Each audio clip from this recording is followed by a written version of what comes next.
अगर आप ट्रेडिंग करते हैं तो ओपनिंग रेंज ब्रेकआउट एक ऐसी पॉपुलर ट्रेडिंग स्ट्रैटेजी है जो आपको किसी भी मार्केट कंडीशन में हर दिन, चाहे आप स्टॉक्स में स्विंग ट्रेडिंग करते हो या फिर इंट्राडे, ये स्ट्रैटेजी आपको मार्केट में best trade entry setup available कराती है। लेकिन बहुत से ट्रेडर इस स्ट्रैटेजी के बारे में जानते तो है, लेकिन सही जानकारी ना होने की वजह से इसका इस्तेमाल करते समय बहुत सी कॉमन मिस्टेक्स कर देते हैं, जिससे उन्हें लॉस होता है। इसलिए आज के वीडियो में हम ओपनिंग रेंज ब्रेकआउट स्ट्रैटेजी क्या है और ये कैसे काम करती है, इसके बारे में पूरे डिटेल से जानने वाले हैं। साथ ही प्राइस एक्शन और स्मार्ट मनी कॉन्सेप्ट के साथ इस स्ट्रैटेजी का इस्तेमाल करके आप कैसे बेस्ट ट्रेड एंट्री सेटअप ढूंढ सकते हैं, ये भी सीखेंगे। तो चलिए सबसे पहले ओपनिंग रेंज ब्रेकआउट स्ट्रैटेजी क्या होती है ये जानते हैं। जैसे कि इस स्ट्रैटेजी के नाम में ही सारा सीक्रेट छुपा है। अगर इसे हम दो पार्ट में डिवाइड करेंगे तो हमें ओपनिंग रेंज और ब्रेकआउट जैसे दो कॉन्सेप्ट मिलते हैं। इस ओपनिंग रेंज का मतलब होता है किसी एक पर्टिकुलर रेंज के स्टार्ट से लेकर क्लोजिंग तक का एरिया, और इस एरिया का अगर किसी भी डायरेक्शन में ब्रेक हुआ तो उसे हम ब्रेकआउट कहेंगे। इसका मतलब इस स्ट्रैटेजी को इस्तेमाल करने के लिए हमें सबसे पहले रेंज को चार्ट पर ड्रॉ करना पड़ेगा, तभी हम उसके ब्रेकआउट पर ट्रेड एंट्री कर सकेंगे। यहाँ हम चार्ट पर बन रहे इंटरनल या फिर एक्सटर्नल रेंज को मार्क नहीं करेंगे, क्योंकि इससे हमारा एरिया बहुत बड़ा बन जाता है, जिससे हमें बहुत कम बार ट्रेड एंट्री करने का मौका मिलता है। इसलिए इस स्ट्रैटेजी में हम एक सिंगल कैंडल को एक रेंज की तरह उपयोग करने वाले हैं। तू लॉन्ग टर्म वाले बंदी है शॉर्ट टर्म?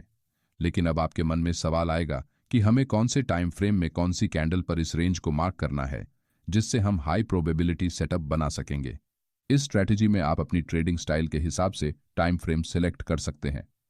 अगर आप स्विंग या फिर पोजिशनल ट्रेडिंग करते हैं तो आप इसे 1 घंटे या फिर 15 मिनट की टाइम फ्रेम में इस्तेमाल करें, और अगर आप एक इंट्राडे ट्रेडर है तो आप इसे थोड़े छोटे टाइम फ्रेम जैसे कि 5 मिनट या फिर 3 मिनट के चार्ट पर लगा सकते हैं। दोनों में रिजल्ट लगभग एक जैसा ही मिलता है। स्विंग ट्रेडिंग में आप ज्यादा देर तक अपने ट्रेड को होल्ड करते हैं, इसीलिए आपको मार्केट में आने वाले स्मॉल मूव्स को अवॉइड करने के लिए बड़े टाइम फ्रेम का इस्तेमाल करना फायदेमंद होता है। तो एक इंट्राडे ट्रेडर को कम समय में क्विक एंट्री और एग्जिट करना होता है, इसलिए उन्हें छोटे टाइम फ्रेम का ज्यादा फायदा होता है। टाइम फ्रेम को जानने के बाद अब चार्ट में कौन सी कैंडल पर इसे मार्क करना है ये समझते हैं। अब यहाँ बहुत से ट्रेडर ओपनिंग रेंज को मार्क करने के लिए दिन की शुरुआत में सबसे पहली कैंडल का इस्तेमाल करते हैं। कुछ हद तक ये ठीक है, लेकिन कई बार इससे आपको मनचाहे रिजल्ट्स नहीं मिलते, क्योंकि अगर निफ्टी 50 या बैंक निफ्टी के चार्ट पर आप ओपनिंग कैंडल को देखेंगे तो ज्यादातर समय बहुत बड़ी कैंडलें दिन की शुरुआत में बनती हैं, और अगर हम इन कैंडल्स के हाई और लो को मार्क करेंगे तो हमें बहुत बड़े एरिया के ब्रेकआउट का इंतजार करना पड़ेगा, और हो सकता है बहुत बार मार्केट दिन भर इसी रेंज में घूमता रहे और आपको कोई भी ब्रेकआउट देखने को ना मिले। साथ ही दिन के शुरुआत में मार्केट में वॉलेटिलिटी सबसे अधिक होने के कारण प्राइस बहुत तेजी से ऊपर नीचे मूव्स करती है, जिससे आपके स्टॉप लॉस हिट होंगे और आपको ना चाहते हुए ओवर ट्रेडिंग करनी पड़ेगी।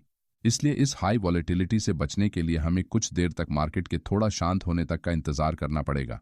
अब मार्केट में वॉलेटिलिटी कम हुई कि नहीं, ये पहचानने का कोई खास नियम तो नहीं है, इसलिए इसे पहचानने के लिए हमें चार्ट पर बन रहे कैंडल्स को ही समझना होगा। जैसे कि इस चार्ट में मार्केट शुरू होते ही एक स्ट्रॉन्ग रेड कैंडल बनाकर प्राइस तेजी से नीचे चली गई। अब हम इस कैंडल की रेंज को मार्क करते हुए इसके ब्रेकआउट पर ट्रेड एंट्री का प्लान करते हैं। यहां मार्केट और नीचे जाते हुए फिर से एक रेड कैंडल चार्ट पर बनाता है, जो कि लगभग पहली कैंडल के जितनी ही बड़ी है। अब क्योंकि यहां हमारे रेंज का ब्रेकआउट हुआ है, इसलिए हम अपने प्लान के हिसाब से यहां शॉर्ट ट्रेड में एंट्री करते हैं। लेकिन हमारे एंट्री करते ही चार्ट पर एक बड़ी ग्रीन बुलिश कैंडल बनती है और मार्केट बहुत तेजी से रिवर्स हो जाता है, जिससे हमारा स्टॉप लॉस हिट होने के कारण हम इस ट्रेड से बाहर हो जाते हैं। अब क्या यहाँ हमारी स्ट्रैटेजी गलत है या फिर ये मार्केट का कोई दोष है? ये ना तो मार्केट की गलती है और ना ही हमारे स्ट्रैटेजी की।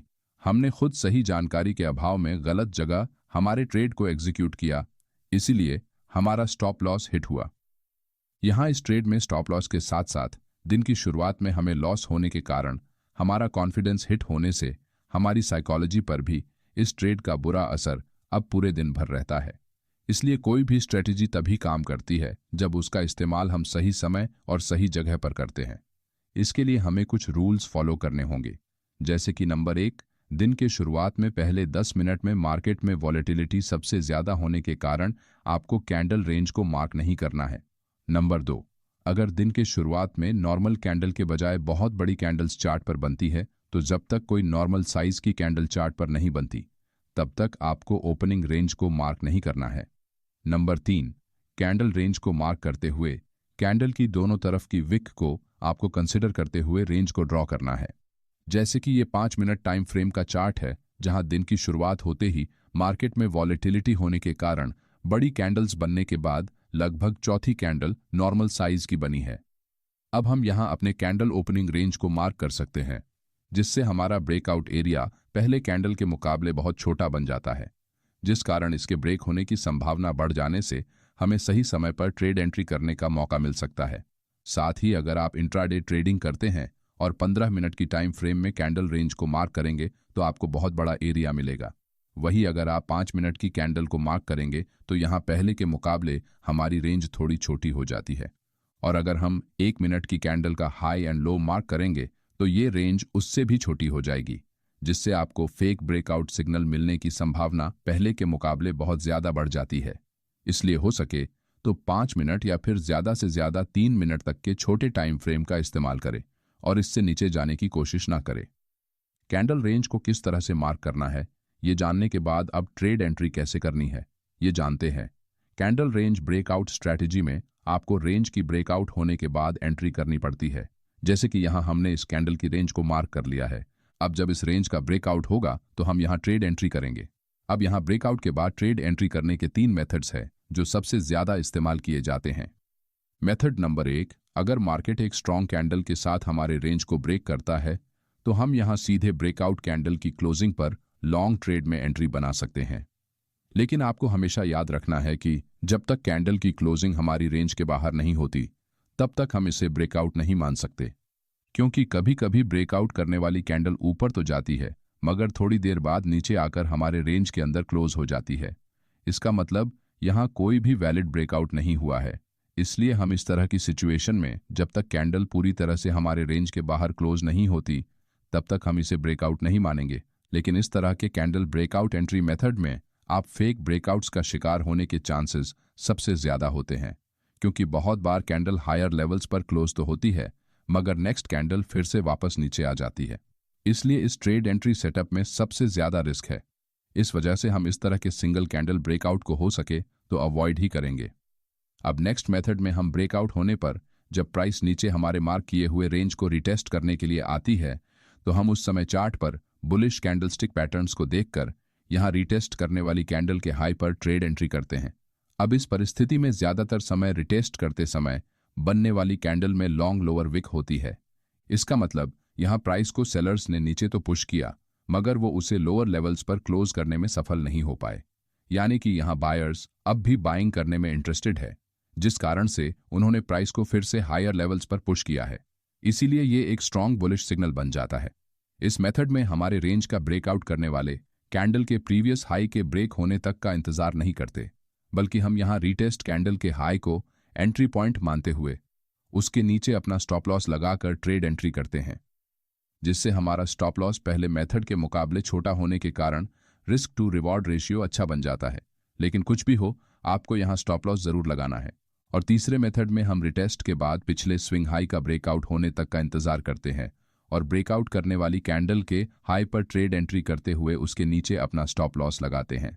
अब क्योंकि इस ब्रेकआउट मेथड में हम रिटेस्ट के बाद पिछली लेवल का ब्रेकआउट होने तक का इंतजार करते हैं, इसीलिए हमारी ट्रेड एंट्री हमारे मार्क किए हुए रेंज से काफ़ी ऊपर जाकर होने के कारण यहाँ रिस्क ज़्यादा होती है, क्योंकि यहाँ हमारा स्टॉप लॉस पहले के मुकाबले बहुत बड़ा होने के कारण यहाँ best risk to reward ratio नहीं मिलता। इसलिए हम इस ट्रेड एंट्री मेथड को भी अवॉइड करेंगे। इसका मतलब हमें यहाँ दूसरे मेथड पर फोकस करना सबसे फायदेमंद साबित हो सकता है। इसी सेम मेथड को हम बेरिश ट्रेंड में शॉर्ट ट्रेड एंट्री करने के लिए इस्तेमाल कर सकते हैं। यहाँ दोनों में ट्रेड एंट्री के नियम लगभग एक जैसे हैं, सिर्फ ट्रेड की डायरेक्शन चेंज हुई है। ब्रेकआउट एंट्री मेथड को फाइनल करने के बाद अब स्मार्ट मनी कॉन्सेप्ट के साथ इस स्ट्रैटेजी को कैसे इस्तेमाल करना है ये जानते हैं। ये ट्रेडिंग स्ट्रैटेजी सारी को कैसे इस्तेमाल करना है ये जानते हैं। अब इस चार्ट में प्राइस तेजी से नीचे जाने के बाद फिर से ऊपर निकलते हुए हायर लेवल्स पर एक नॉर्मल साइज की कैंडल बनी है।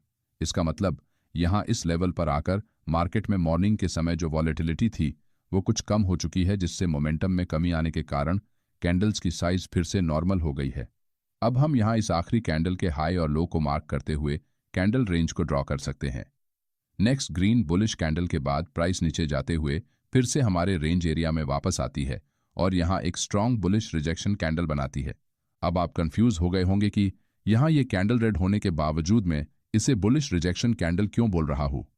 इसे समझने के लिए आपको इस कैंडल के पीछे की बायर्स और सेलर्स की स्ट्रेंथ को समझना होगा। यहाँ इस लेवल पर यह कैंडल ओपन होने के बाद सबसे पहले बायर्स इसे थोड़ा ऊपर ले गए, लेकिन सेलर्स ने यहाँ सेलिंग प्रेशर बढ़ाया जिस वजह से प्राइस नीचे चली गई।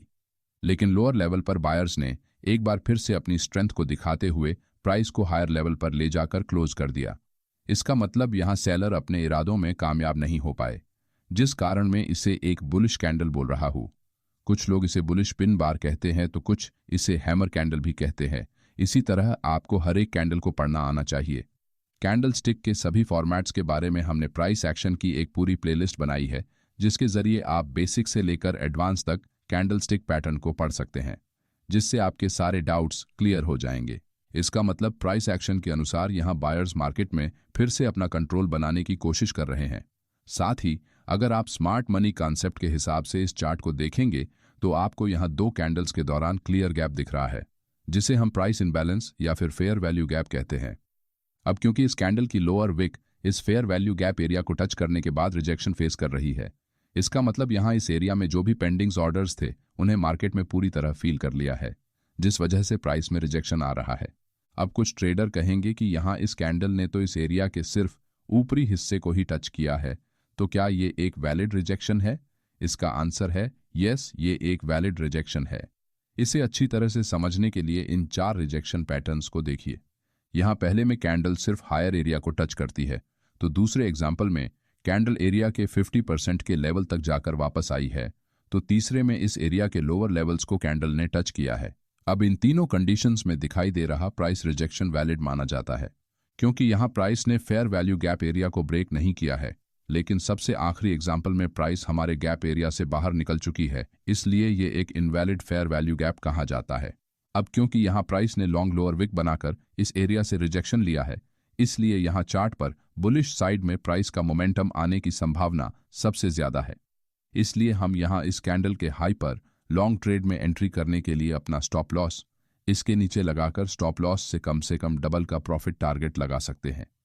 अब अगर यहाँ से मार्केट हमारे ऑपोजिट डायरेक्शन में भी चला गया तो हमारे पास यहाँ नीचे फेयर वैल्यू गैप एरिया का सपोर्ट मौजूद है। इस तरह से आप यहाँ लॉन्ग ट्रेड में अपनी एंट्री प्लान कर सकते हैं। लेकिन अगर मार्केट हमारे कैंडल रेंज एरिया को लोअर साइड में ब्रेक करता है और इस तरह से कैंडलस्टिक पैटर्न बनाता है, तो हम यहाँ बन रहे इस बेरिश फेयर वैल्यू गैप को हमारी शॉर्ट ट्रेड एंट्री के लिए इस्तेमाल कर सकते हैं। अगर कोई कैंडल इस एरिया में जाने के बाद रिजेक्शन फेस करते हुए नीचे आती है तो हम यहाँ शॉर्ट ट्रेड में एंट्री बनाएंगे, लेकिन यहाँ भी आपको स्टॉप लॉस का इस्तेमाल जरूर करना है।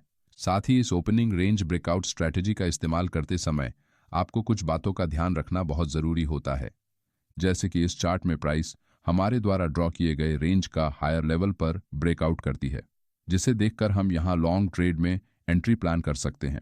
लेकिन इस ट्रेड में एंट्री करने से पहले आपको चार्ट पर कुछ की लेवल्स को देखना बहुत जरूरी है। जहां हम एंट्री प्लान कर रहे हैं उस एरिया में चार्ट पर हायर टाइम फ्रेम में जाकर हमें यह देखना पड़ेगा कि यहाँ कोई इंपॉर्टेंट रेजिस्टेंट लेवल चार्ट पर मौजूद तो नहीं है, क्योंकि हायर टाइम फ्रेम में बन रहे की लेवल्स को मार्केट लोअर टाइम फ्रेम में जरूर रिस्पेक्ट करता है, जिससे हमारे एंट्री करने के बाद मार्केट यहां से रेजिस्टेंस फेस करके फिर से नीचे की तरफ जा सकता है। इसलिए अगर आप 5 मिनट की टाइम फ्रेम में ट्रेड एंट्री करते हैं तो आपको 15 मिनट या फिर 1 घंटे की टाइम फ्रेम चार्ट पर की लेवल्स को ढूंढने की कोशिश जरूर करनी है, तभी आप मार्केट में ट्रैप होने से बच सकेंगे।